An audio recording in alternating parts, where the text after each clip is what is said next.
Livro A Restauração Orgânica de Don Guillain. Capítulo 1. A vontade eterna de Deus. Experimentar a vontade de Deus. A fim de compreender melhor a respeito da restauração orgânica, neste capítulo inicial, abordaremos um pouco acerca da vontade eterna de Deus à luz da Bíblia. Louvamos ao Senhor que, na sequência de nossos estudos bíblicos com ênfase na vida, o Espírito tem nos levado a ver mais claramente a vontade de Deus. Meu encargo ao ministrar as verdades não é apenas estudar detalhadamente cada livro da Bíblia, mas é para sermos ajudados a voltar ao Espírito e praticar as palavras do Senhor. Romanos 12, 1-2 nos fala a respeito de experimentar a vontade de Deus. Sabemos que experimentar é pôr algo em prática, é executar alguma coisa. Mas como podemos praticar a vontade eterna de Deus? Vejamos mais detalhadamente essa porção da palavra. Rogo-vos, pois, irmãos, pelas misericórdias de Deus, que apresenteis o vosso corpo por sacrifício vivo, santo e agradável a Deus, que é o vosso culto racional. E não vos conformeis com este século, mas transformai-vos pela renovação da vossa mente, para que experimenteis qual seja a boa, agradável e perfeita vontade de Deus. No passado, usamos esses versículos de Romanos relacionando-os à pregação do Evangelho. O Evangelho anunciado pelos cristãos em geral diz respeito apenas ao Evangelho da graça, revelando que toda pessoa que se aproxima de Deus, crendo em Jesus Cristo e recebendo como Senhor e Salvador da sua vida, é salva. Isso, na verdade, é o que podemos chamar de redenção judicial, a que desfrutamos em seu aspecto objetivo. Em outras palavras, toda a obra que Cristo realizou para nos resgatar, para nos redimir dos pecados e nos reconciliar com Deus, pode ser recebida e desfrutada por nós gratuitamente, bastando-nos para isso crer apenas no Senhor.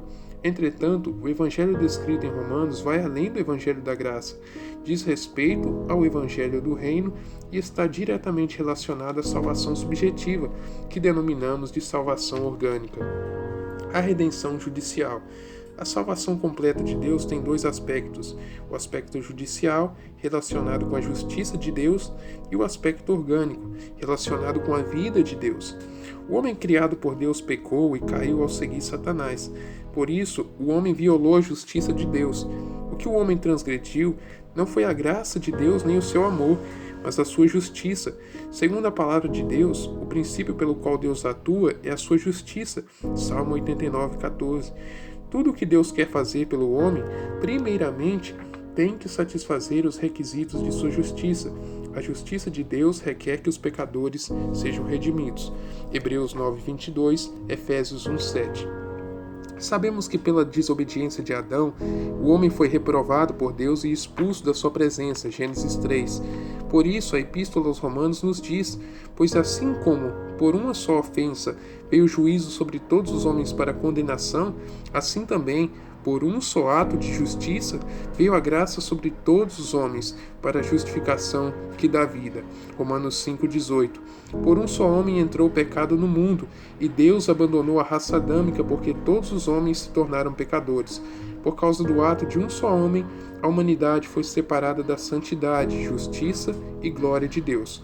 Com a finalidade de salvá-la, restaurando a sua condição original, o Senhor Jesus veio à Terra para cumprir, no lugar do homem, todos esses requisitos. Ele se tornou, da parte de Deus, a nossa sabedoria, justiça, santificação e redenção. 1 Coríntios 1:30. Isso se refere à redenção como o aspecto judicial da salvação completa de Deus. O Senhor Jesus derramou seu sangue na cruz para a remissão dos pecados de toda a humanidade. Ao homem basta crer, e pela fé tudo que Deus é e realizou torna-se dele. A redenção judicial fez com que o homem fosse justificado na presença de Deus, para que ele voltasse ao estágio original em que fora criado. Para isso, nenhuma obra humana precisa ser feita. Pela fé, gratuitamente podemos receber a redenção judicial e voltar à condição original. Os pecados são solucionados e nos tornamos justos e santos. O homem, então, é reconciliado com Deus e, por meio da água e do Espírito, recebe uma nova vida, a vida divina. Portanto, para que o homem nasça do Espírito e se torne filho de Deus, João 3, 5-8, é necessário passar pelo estágio da redenção judicial. Uma vez filho de Deus, ele entra no reino de Deus, porém precisa ir mais além e prosseguir no processo da salvação orgânica. A salvação orgânica, buscar crescimento de vida. Na salvação completa de Deus, a redenção como aspecto judicial é o procedimento, o meio, e a salvação orgânica como aspecto orgânico é o propósito e a meta final de Deus. A salvação orgânica é processada pela vida de Deus, Romanos 5:10b, 17b. É gradual e diária, confira 1 Pedro 2:2, por meio do Espírito em nosso espírito. Portanto, não devemos permanecer no procedimento, na salvação de Deus em seu aspecto judicial. Precisamos avançar para a salvação orgânica e experienciar Deus e sua palavra de uma maneira viva e real. A salvação orgânica diz respeito ao crescimento da vida divina em cada filho de Deus, após sermos conduzidos ao estágio original em que Deus nos criou, ou seja, sermos justificados, reconciliados e santificados na presença de Deus por meio da redenção de Cristo e nos tornarmos filhos de Deus, precisamos avançar espiritualmente de crianças recém-nascidas para filhos maduros. Hebreus 5:13 a 14. Tanto a redenção judicial quanto a salvação orgânica estão relacionadas ao novo nascimento. Contudo, gerar um filho espiritual aponta para a redenção judicial, ao passo que criá-lo é totalmente uma questão de salvação orgânica. Após levar a salvação às pessoas, precisamos nos empenhar em cuidar delas a fim de que amadureçam espiritualmente. Todo o cristianismo conhece o aspecto judicial da salvação completa de Deus. Entretanto, poucos cristãos se preocupam com a necessidade do crescimento da vida divina neles. Confira 1 Coríntios 3:7. Infelizmente, uma minoria sabe o significado de Cristo ser a nossa vida e de que a vida divina precisa crescer em nós, a fim de que Cristo seja formado em cada um, com vistas à perfeita varonilidade, à medida da estatura e da plenitude de Cristo. Efésios 4:13. A consagração contínua. Além disso, é comum o conceito de que, já que o Senhor Jesus nos levou a nos consagrar a Deus uma vez por todas, isso é suficiente. Quando nos consagramos a Deus no dia em que fomos salvos, diz respeito à nossa consagração no aspecto judicial, 1 Coríntios 6:20a. Mas isso não é tudo. Podemos, no início da nossa salvação, ter sido zelosos e fervorosos para viver para o Senhor, mas aos poucos relaxamos na busca espiritual e enfraquecemos. Como bons genitores, precisamos ajudar os filhos de Deus a ir sempre à presença dele para ter uma vida de consagração diária. Isso faz parte da salvação orgânica do cristão. Um processo orgânico sofre metabolismo diário. Devemos nos consagrar continuamente a Deus. E o que motiva a nossa consagração é o seu amor, 2 Coríntios 5:14 a 15. Quando tocamos em seu amor e vemos como de fato ele é amável, então espontaneamente nos consagramos a ele. Mesmo que às vezes desanimemos na jornada da vida cristã, não devemos desistir, pois temos um advogado junto ao Pai intercedendo por nós. 1 João 2:1.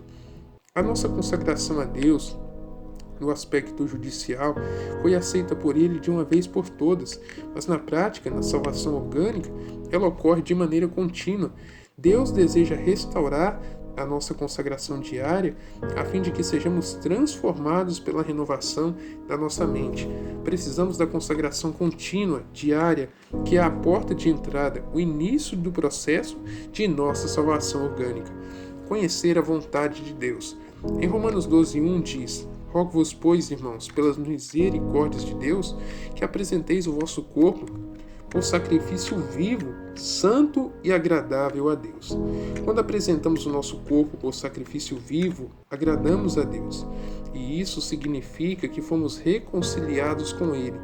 Tudo o que fazemos deve ter por objetivo agradar a Deus. Precisamos nos consagrar diariamente apresentando o nosso corpo, a fim de compreendermos qual a vontade de Deus. Ele deseja revelar a cada um dos seus filhos a sua perfeita vontade, e não devemos deixar que nada frustre a sua intenção. Vejamos como Deus revelou sua vontade a Pedro e qual foi sua reação. Em Atos 10, 11 a 15, registra que, quando Deus estava para abrir a porta do Evangelho aos gentios, ele deu a Pedro uma visão. Esses versículos relatam que ele viu o céu aberto e descendo um objeto, contendo toda sorte de quadrúpedes, répteis da terra e aves do céu. E ouviu-se uma voz que se dirigia a ele: Levanta-te, Pedro, mata e come. Mas Pedro replicou: De modo nenhum, Senhor, porque jamais comi coisa alguma comum e imunda. Segunda vez, a voz lhe falou: Ao que Deus purificou, não consideres tu comum. No Antigo Testamento, o Senhor separou o povo de Israel para si, a fim de executar a sua vontade por meio dele. No Novo Testamento, o Senhor Jesus derrubou, por meio da cruz, a parede de separação que havia entre os judeus e os gentios, incluindo todos os povos na sua economia eterna. Efésios 2,14. A visão dada a Pedro era para fazê-lo enxergar a vontade eterna de Deus com respeito a unir todos os povos em um só corpo, o corpo de Cristo. Contudo, a resistência dele em não comer coisa comum e imunda, seguindo seus costumes e tradição, firmava sua posição de não se contaminar no relacionamento com os gentios. A tradição não é uma coisa ruim, mas se torna obstáculo para o avanço da obra de Deus. O que é ter uma tradição? Quando uma pessoa inclui no seu menu de comportamento algo que considera muito bom e, por fim, faz disso seu costume ao longo dos anos, torna-se uma tradição.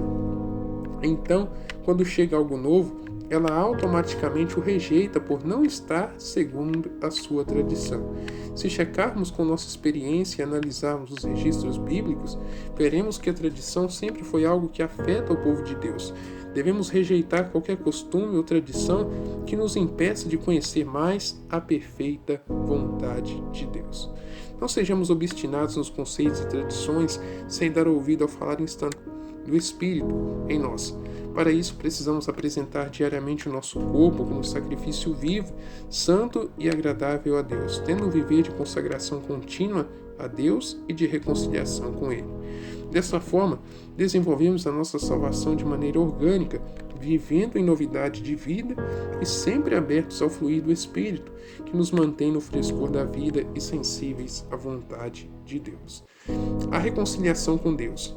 Por um lado, a redenção judicial é de uma vez por todas, mas por outro lado, na salvação orgânica, quando percebemos que falhamos, que estamos em falta com o Senhor, devemos nos reconciliar com Ele, arrependendo-nos, confessando os nossos pecados e achegando-nos a Ele com sincero coração, a fim de renovar a nossa consagração.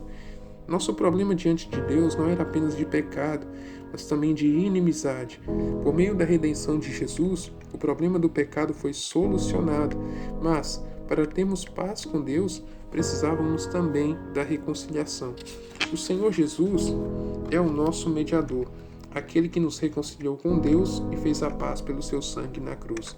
Colossenses 1:20a. Em Romanos 5, 9 a 10a, Paulo afirma: Logo, muito mais agora, sendo justificados pelo seu sangue, seremos por ele salvos da ira. Porque, se quando nós éramos inimigos, fomos reconciliados com Deus mediante a morte de seu Filho, o Senhor Jesus não resolveu apenas o nosso problema de pecado, mas hoje estamos reconciliados com Deus. Ele trouxe paz entre nós e Deus. Não somos mais homens sujeitos à ira de Deus. Aleluia! Essa é a reconciliação no aspecto judicial. Fomos reconciliados com Deus por meio do Senhor Jesus. Na epístola de 2 Coríntios 5,18, lemos: Ora, tudo provém de Deus, que nos reconciliou consigo mesmo por meio de Cristo. Essa reconciliação, no aspecto judicial da salvação de Deus, é prefigurada no Antigo Testamento pela experiência do pecador oferecendo sacrifícios a Deus no átrio exterior do tabernáculo e sendo aceito por ele. Mas a reconciliação não para aqui. Ainda existe uma reconciliação no aspecto orgânico da salvação de Deus.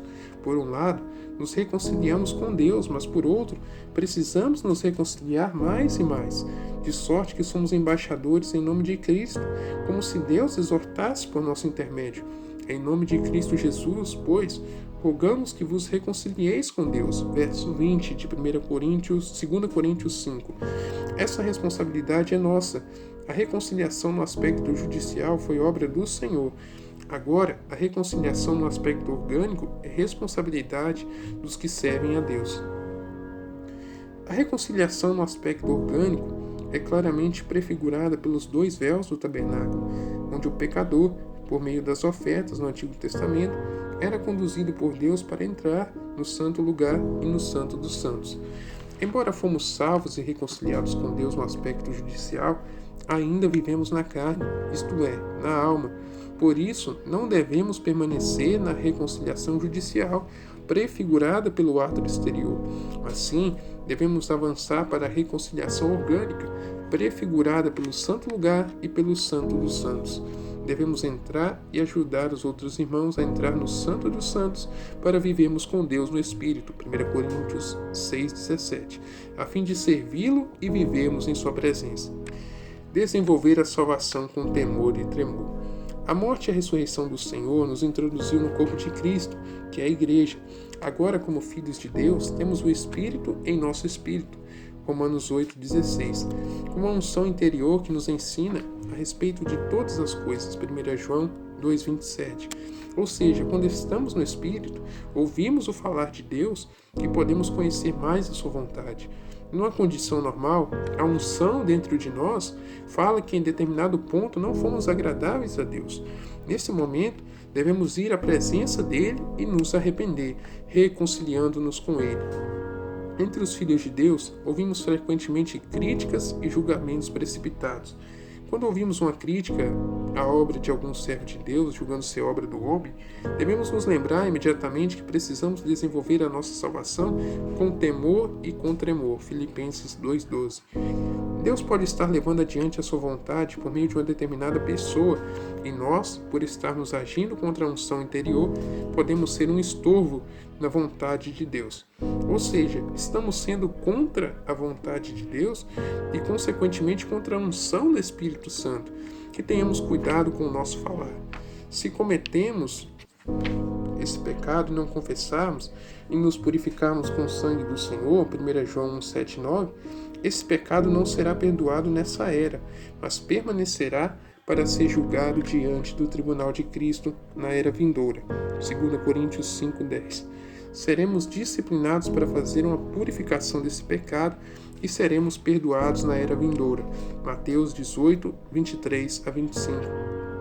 Mas não participaremos na glória e desfrute com Cristo na manifestação do reino dos céus. Tudo o que fazemos deve ser agradável a Deus. Tudo o que não agrada a Deus não devemos fazer, nem falar, nem sequer pensar. Filipenses 4,8. Que o Senhor nos leve a desfrutar da salvação orgânica e sempre desenvolvê-la com temor e com tremor. Negar-se a si mesmo e tomar a cruz. No Evangelho de Mateus, o Senhor Jesus diz que, para segui-lo, precisamos negar a nós mesmos e tomar a nossa cruz. Mateus 16:24. Cristo se ofereceu uma vez por todas na cruz para a remissão dos nossos pecados. Hebreus 7:26-27. Diz respeito à redenção judicial. Contudo, negar a nós mesmos e tomar a nossa cruz é o lado orgânico da nossa salvação. Em Romanos 12:1 lemos: apresenteis o vosso corpo por sacrifício vivo, santo e agradável a Deus. Como apresentar-nos a Deus como sacrifício vivo, santo e agradável a Ele? Negando a nós mesmos, tomando a cruz e seguindo o Senhor. Deus é Espírito e hoje habita em nosso espírito. Portanto, o espírito é o ambiente, o lugar, a esfera em que o cristão pode contatar e desfrutar Deus no seu dia a dia. É no espírito que mantemos o nosso ego na cruz e assim podemos cooperar com outros irmãos para a edificação da igreja. Quanto mais experienciarmos a cruz, mais nosso serviço a Deus será vivo, santo e agradável. A renovação da mente. Finalmente, o versículo 2 de Romanos 12 fala de transformação pela renovação da mente. Por meio do Evangelho da Graça, o homem é regenerado em seu espírito. Isso diz respeito à salvação do espírito. Para isso, basta-nos crer no Senhor, na obra de redenção que Ele realizou por nós na cruz. Isso nos torna filhos legítimos de Deus, pois, por meio do novo nascimento, recebemos a vida e a natureza de Deus. Todavia, a vida divina precisa crescer em nós a ponto de se espalhar para cada parte de nosso ser, de nossa alma, que é composta de mente, vontade e emoção. Esse processo vai ocorrer gradativamente até a volta do Senhor e depende de nossa cooperação com Ele. Essa cooperação inclui o que já mencionamos anteriormente: consagração contínua, conhecer a vontade de Deus, reconciliação com Deus, negar a nós mesmos, tudo isso de maneira viva, orgânica, diária e ainda o que veremos agora, a renovação da mente. O apóstolo Paulo diz: não vos conformeis com este século, mas transformai-vos pela renovação da vossa mente. Verso 2 de Romanos 12. Constantemente somos influenciados em nossa alma pelos diversos departamentos do mundo, que Paulo chama de este século, e aos poucos os cuidados com as coisas do mundo nos afastam da presença de Deus. Precisamos reagir e não nos conformar com este século, mas buscar ser transformados pela renovação da nossa mente. Deus quer nos levar para uma esfera de salvação orgânica, portanto a nossa mente tem de ser renovada. Além disso, na experiência de Pedro, vimos como uma pessoa presa às tradições, uma coisa aparentemente boa, tem a capacidade de dizer não a uma ordem de Deus, de desobedecer a sua palavra. Portanto, nossa mente tem de ser renovada. Quando isso ocorre, podemos experimentar a vontade de Deus, que é boa, agradável e perfeita. Como a vida humana consegue sobreviver, crescer e amadurecer? Por meio de 3 coisas básicas: comer, beber e respirar. A vida espiritual necessita das mesmas coisas. Como podemos respirar, comer e beber espiritualmente? De maneira muito simples. Podemos fazer isso por meio do invocar o nome do Senhor. Romanos 10, 12 a 13, falando: ó Senhor Jesus, eu te amo. Isso pode ser facilmente praticado em nosso dia a dia. Essa é uma excelente respiração espiritual e algo vital para nós, filhos de Deus. Não devemos invocar o nome do Senhor apenas nas reuniões da igreja.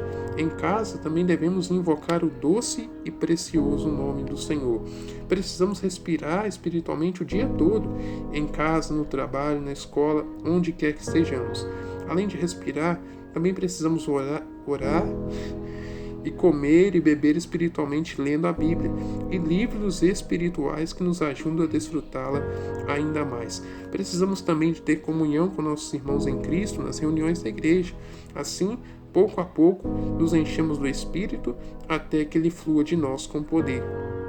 Isso não permitirá envelhecer espiritualmente, pelo contrário, manterá nossa mente sempre renovada. Que o Senhor nos leve a desfrutar da salvação em seu aspecto orgânico. Dessa forma, seremos transformados pela renovação da nossa mente e a vida divina crescerá em nós para que experimentemos qual seja a boa, agradável e perfeita vontade de Deus.